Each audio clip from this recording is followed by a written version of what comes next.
Page 97, Lingashtakam.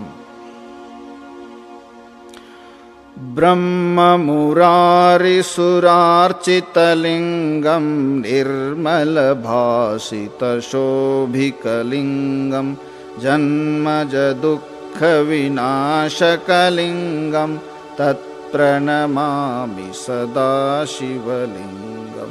देवमुनिप्रवरार्चितलिङ्गं कामदहं करुणाकरलिङ्गं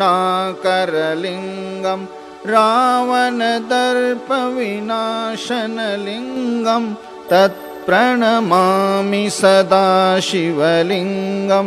सर्वसुगन्धिसुलेपितलिङ्गं बुद्धिविवर्धनकारणलिङ्गं सिद्धसुरासुरवन्दितलिङ्गं तत्प्रणमामि सदा शिवलिङ्गं।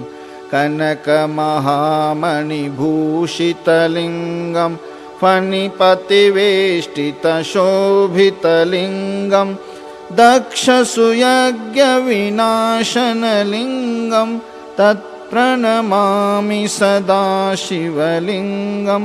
कुङ्कुमचन्दनलेपितलिङ्गं पङ्कजहारसुशोभितलिङ्गं सञ्चितपापविनाशनलिङ्गं तत्प्रणमामि सदा शिवलिङ्गं।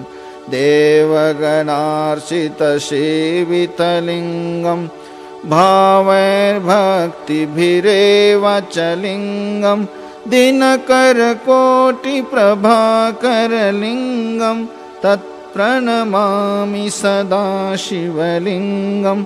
अष्टदलोपरिवेष्टितलिङ्गं सर्वसमुद्भवकारणलिङ्गं अष्टदरिद्रविनाशनलिङ्गं तत्प्रणमामि सदा शिवलिङ्गं।